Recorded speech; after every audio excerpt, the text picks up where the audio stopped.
Indah. Waalaikumsalam Bu Dia. Bagaimana kabarnya hari ini, Ibu Indah? Alhamdulillah baik Bu Dia. Bagaimana kabar Ibu hari ini? Alhamdulillah saya juga baik. Oh ya, Ibu Indah, hari ini akan melakukan proses coaching ya dengan Ibu Rahma. Iya Bu, Oke, sebelum melakukan proses coaching, ada sedikit yang perlu kita obrolkan dulu ya, Ibu Indah. tentu boleh Bu.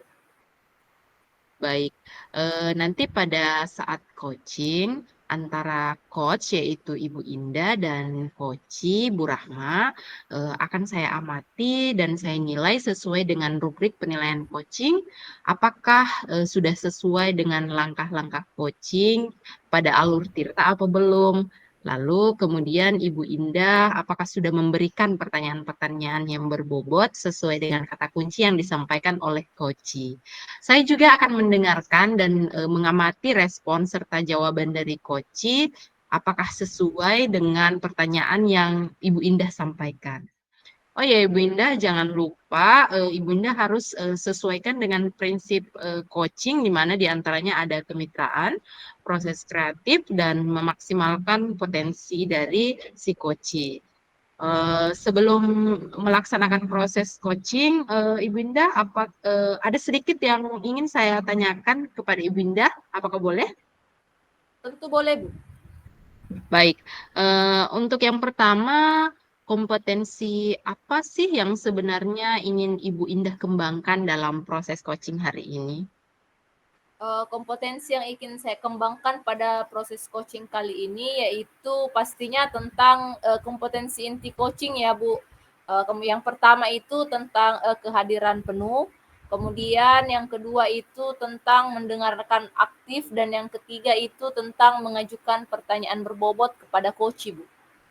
Baik, berarti Ibu Indah ingin mengembangkan 3 kompetensi ya, yaitu kehadiran penuh, mendengarkan aktif, dan mengajukan pertanyaan berbobot. Di antara ketiga ini, kira-kira mana yang lebih spesifik Ibu Indah ingin kembangkan dari proses coaching kali ini? Di antara yang ketiga tadi yang saya sebutkan itu, yang lebih spesifik ingin saya kembangkan yaitu mendengarkan aktif, Bu. Kemudian juga saya ingin mengembangkan kompetensi untuk mengajukan pertanyaan berbobot kepada coach saya, Bu. Baik, berarti ada 2 ya Ibu Indah yang ingin dikembangkan lebih spesifik, yaitu sebagai pendengar yang aktif dan ingin mengajukan pertanyaan berbobot. Iya, Bu, itu rencana yang ingin saya kembangkan. Eh, Kira-kira Ibu Indah, indikator ketercapaian atau tujuan pengembangan yang diinginkan itu seperti apa, Ibu Indah? Indikator ketercapaian yang saya inginkan yaitu ketika saya melihat coach saya sudah bisa mencari solusi atas permasalahan yang dihadapinya. Kemudian coach saya juga memiliki rencana aksi atau rencana ke depan yang harus dilakukan untuk mengatasi permasalahannya. Baik, jadi indikator ketercapaian adalah saat Koci sudah bisa menemukan sendiri solusi dari permasalahan yang dihadapi, dan dia juga sudah memiliki rencana aksi sebagai solusinya. Begitu ya, Ibu Indah? Iya, Bu Dia. Baik Ibu Indah, terima kasih atas jawaban-jawabannya. Silahkan Ibu Indah untuk melakukan proses coaching dengan sebaik-baiknya. Nanti setelah proses coaching sudah selesai, kita ngobrol-ngobrol lagi ya. Ya, baik Bu Dia. Silakan Ibu Indah untuk melakukan proses coaching. Ya, terima kasih Bu Dia. Ibu Rahma, mic-nya mungkin. Waalaikumsalam, Waalaikumsalam Bu Indah. Mohon maaf, mic saya tadi saya off kan. Iya, bagaimana kabarnya Bu Rahma hari ini? Sehat? Masih semangat? Alhamdulillah Bu Indah masih tetap semangat. Kalau Bu Indah bagaimana nih kabarnya? Alhamdulillah saya baik Bu. Tadi kan Ibu mengatakan ada yang ingin dibicarakan dengan saya. Kira-kira ada apa ya Bu? Iya Bu Indah, saya butuh teman ngobrol nih, makanya saya meminta Ibu tadi untuk berbincang-bincang sebentar bersama saya. Oh begitu ya. Kira-kira apa yang ingin Ibu obrolkan dengan saya ya hari ini? Begini Bu Indah, saya sedang bingung mengajarkan materi tentang pembelajaran di kelas, materi IPA apa mengenai hewan di sekitar kita. Murid-murid saya kurang fokus dan antusias dalam pembelajaran. Saat saya memberikan penilaian formatif, nilai-nilai murid saya itu rendah sekali, Bu Indah. Oh, begitu ya. Jadi saat ini Bu Rahma merasa murid-murid Ibu tidak fokus dan antusias saat pembelajaran IPA tentang materi mengenal hewan ya Bu, sampai nilainya jelek. Iya, Bu Indah. Saya rasa kenapa ya murid-murid saya kurang paham mengenai materi hewan di sekitar kita. Baik Bu Rahma, untuk mengefisiensikan waktu ya, karena waktu kita juga tidak panjang. Kira-kira apa yang ingin Ibu Rahma dapatkan dari obrolan kita hari ini, Bu? Saya berharap bisa mendapatkan solusi dari ngobrol-ngobrol kita hari ini. Solusinya supaya murid-murid saya di kelas itu bisa fokus dan antusias dalam pembelajaran IPAS tentang materi ini, sehingga nilai-nilai mereka itu bisa jauh lebih baik lagi. Oke, berarti tujuan Ibu Rahma mengadakan coaching hari ini yaitu Ibu ingin mencari solusi ya supaya murid Ibu Rahma bisa fokus kembali pada pembelajaran IPAS. Iya, Bu Indah. Murid-murid saya harus paham materi saya. Saat saya mengajar sudah menggunakan beberapa slide, tapi mereka tetap tidak memahami. Padahal saya sudah memberikan beberapa contoh-contoh kepada murid-murid saya. Bukan hanya tidak memahami, tetapi mereka juga ikut bosan dan tidak memperhatikan. Kemudian saat saya memberikan penilaian, hasilnya tidak memuaskan. Oh, baik Bu. Tapi sebelumnya menurut Ibu Rahma, anak-anak yang memiliki fokus, kemudian antusias dan memahami materi mengenal hewan di sekitar kita itu menurut Ibu Rahma mereka itu seperti apa kira-kira? Bagaimana ya? Menurut saya, murid yang fokus dan antusias itu yang memperhatikan pembelajaran dan ikut berperan aktif dalam kegiatan itu, lalu dia dapat memahami materi itu dengan jelas, misalnya mengenal beberapa bentuk hewan, bentuk-bentuk tubuh hewan dan hewan tersebut. Oke, saya paham Bu. Kalau menurut Ibu Rahma fokus apa murid yang fokus dan antusias seperti yang dijelaskan tadi. Iya, begitu idealnya, Bu. Oke, sekarang kalau misalkan murid Ibu yang paham dan fokus itu ada di level 10, kemudian yang tidak fokus, tidak antusias, dan tidak memahami materi itu ada di level 1. Nah, menurut Ibu Rahma, murid-murid di kelasnya Ibu Rahma itu kira-kira ada di level berapa, Bu? Kalau saya amati, rata-rata mereka berada di level 6. Memang ada beberapa murid yang fokus, antusias, dan memahami materi, tapi ada yang sama sekali tidak fokus dan tidak antusias, dan akhirnya nilai mereka juga ikut berpengaruh sehingga mereka tidak dapat memaksimalkan nilainya dan materinya juga tidak dapat terserap. Ya, kira-kira itulah fix di level 6, Bu. Baik, mereka ada di level 6 ya, Bu ya. Kemudian apakah menurut Ibu ada kemungkinan murid-murid Ibu yang dari level 6 ini bisa berada di level 10, Bu Rahma? Mungkin bisa ya Ibu Indah ya, untuk memahami materi mengenal hewan di sekitarnya berada di level 10. Tapi untuk fokus dan antusiasnya mungkin bisa dinaikkan dulu ke angka 8, karena itu merupakan proses yang penting. Tapi saya tahu bahwa itu pasti juga membutuhkan waktu. Oke, baik. Berarti yang Ibu inginkan yaitu pemahaman materi ada di level 10, kemudian untuk fokus dan antusias ada di level 8 ya, Bu. Nah, sekarang menurut Ibu Rahma ini, apa yang bisa Ibu Rahma lakukan untuk mencapai hal tersebut, Bu? Supaya siswa Ibu ada di level yang seperti Ibu inginkan.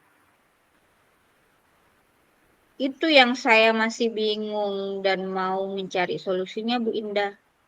Sempat saya berpikir untuk melakukan pembelajaran berdiferensiasi sesuai kebutuhan belajar murid di dalam kelas. Pembelajaran berdiferensiasi ya, ya saya rasa itu ide yang sangat bagus ya, sekalian mengimplementasikan kurikulum Merdeka. Coba bisa Ibu ceritakan bagaimana rencana Ibu? rencana aksinya Ibu? Di awal semester kemarin, saya kan sudah melakukan asesmen diagnostik non-kognitif tentang gaya belajar murid-murid saya di dalam kelas.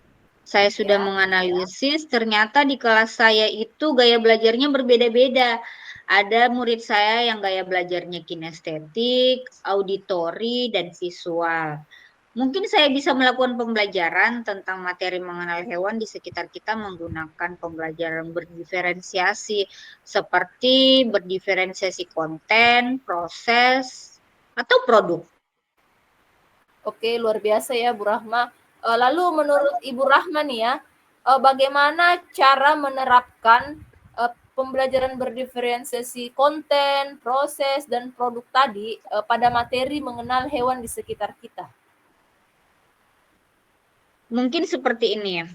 Rencana aksi saya untuk diferensiasi konten dan proses, saya menyiapkan bahan ajar dan aktivitas yang berbeda-beda tentang materi mengenal hewan di sekitar kita tadi, sesuai dengan gaya belajar murid. Misalnya, yang kinestetik, saya akan menyuruh mereka menggambar hewan. Lalu, untuk yang gaya belajar auditori, bisa saya siapkan lembar bacaan tentang hewan. Sedangkan yang gaya belajarnya visual, saya siapkan beberapa video tentang hewan. Nah, setelah itu untuk penilaiannya saya menugaskan mereka untuk murid-murid yang ketiganya tadi itu yang memiliki berbeda-beda gaya belajarnya, ada yang menggambar, membaca bacaan, dan menonton beberapa video hewan via YouTube. Baik, menarik sekali ya solusi dari Ibu Rahma ini. Nah, sekarang menurut Ibu Rahma, apa ukuran keberhasilan dari rencana Ibu Rahma ini? Ukuran keberhasilan murid-murid jadi fokus, antusias, dan memahami materi mengenal hewan di sekitar kita ini dengan baik. Kira-kira seperti itu Ibu Indah. Kemudian penilaiannya juga tidak monoton dengan mengerjakan soal-soal saja, tetapi memanfaatkan sesuatu yang dapat menjadikan murid bisa lebih kreatif lagi. Baik, dari rencana yang Ibu paparkan tadi, saya rasa sudah sangat baik ya Bu Rahma. Tapi apakah Ibu Rahma merasa dari rencana yang Ibu paparkan tadi akan ada kendala yang Ibu akan hadapi nantinya? Mungkin kendalanya saya perlu waktu saja ya Ibu Indah ya untuk menyiapkan media-media yang sesuai dengan gaya belajar yang berbeda-beda. Yang berbeda-beda itu yang berada di dalam kelas saya. Nah, menurut Ibu Rahma kira-kira berapa lama waktu yang Ibu butuhkan untuk mempersiapkan media-media tadi yang dibutuhkan itu?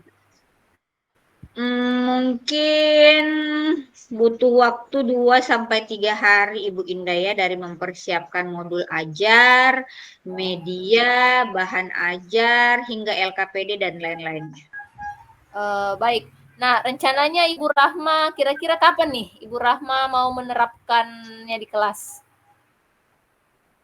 Jadwal mata pelajaran IPAS itu di kelas saya hari Rabu dan Kamis. Hari ini merupakan hari Kamis. Jadi insya Allah pekan depan Bu, saya akan mulai terapkan. Baik, semoga apa yang Ibu rencanakan bisa terwujud ya. Nah, baik Bu Rahma, kita sudah mengobrol. Kira-kira apa yang Ibu Rahma dapatkan dalam sesi ngobrol kita hari ini? Awalnya tadi kan saya bingung ya Ibu Indah ya untuk pembelajaran IPAS materi mengenal hewan di sekitar kita di kelas saya yang murid-muridnya tidak fokus dan tidak antusias sehingga mengakibatkan nilai mereka jelek. Tapi di akhir obrolan kita tadi, saya sudah mendapatkan solusi untuk menerapkan pembelajaran berdiferensiasi sesuai gaya belajar murid-murid saya di dalam kelas. Ya, sesuai dengan tujuan pertama kita di awal tadi, Bu Indah. Wah, bagus sekali ya Bu Rahma. Saya senang karena ternyata Ibu Rahma sudah bisa menemukan solusi dari permasalahan yang Ibu Rahma hadapi. Tetap semangat ya Bu untuk selalu belajar. Iya, Bu Indah. Saya mulai semangat lagi nih. Terima kasih, Bu Indah, sudah mau ngobrol-ngobrol sebentar bersama saya. Sama-sama Bu Rahma. Kalau butuh support, jangan lupa hubungi saya. Terus setelah pelaksanaan pembelajaran Ibu Rahma, jangan lupa ya berbagi cerita lagi ke saya bagaimana keseruannya.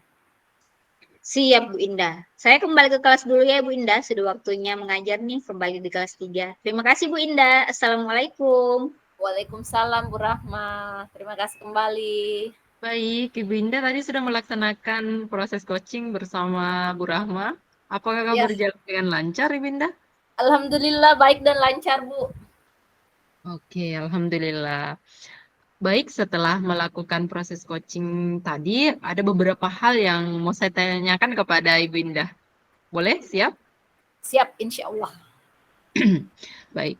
Pertanyaan pertama, apa saja yang Ibu Indah tadi dapatkan dari proses coaching terkait dengan ketercapaian yang Ibu Indah inginkan tadi?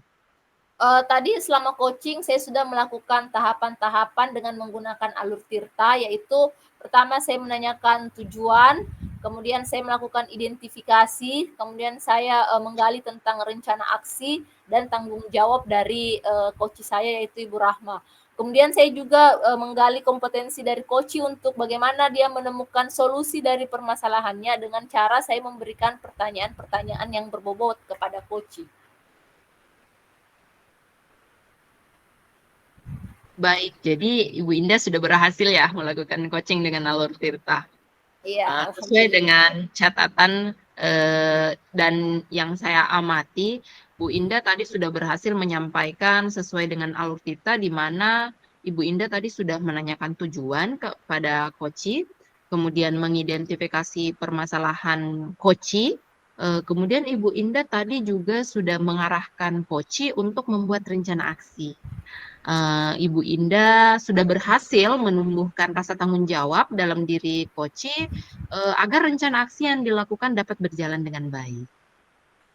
Saya tadi juga sudah mendengar percakapan Ibu Indah dengan Koci, yaitu Bu Rahma, itu sudah fokus dan Ibu Indah sudah hadir penuh. Bu Indah sudah hadir sebagai pendengar yang aktif. Bu Indah juga memberikan pertanyaan-pertanyaan yang berbobot sesuai dengan kata kunci yang disampaikan oleh coach kita. Untuk kedepannya, Ibu Indah, kompetensi apa yang ingin Ibu Indah kembangkan setelah melakukan proses coaching hari ini? Untuk kedepannya Bu, kompetensi yang ingin saya kembangkan yaitu saya ingin jauh lebih memahami tentang coaching menggunakan alur tirta ini, supaya nantinya bisa saya terapkan dalam kegiatan pembelajaran di kelas maupun saya melakukan kolaborasi dengan rekan-rekan sejawat di sekolah saya Bu. Baik, luar biasa sekali Bu Indah. Semoga kedepannya bisa lebih baik dan sukses selalu. Terima kasih ya Ibu Indah untuk hari ini sudah melakukan proses coaching dengan alur tirta. Saya akhiri Bu Indah. Terima kasih banyak untuk kesempatannya. Wassalamualaikum. Terima kasih kembali Bu Dia. Waalaikumsalam warahmatullahi wabarakatuh.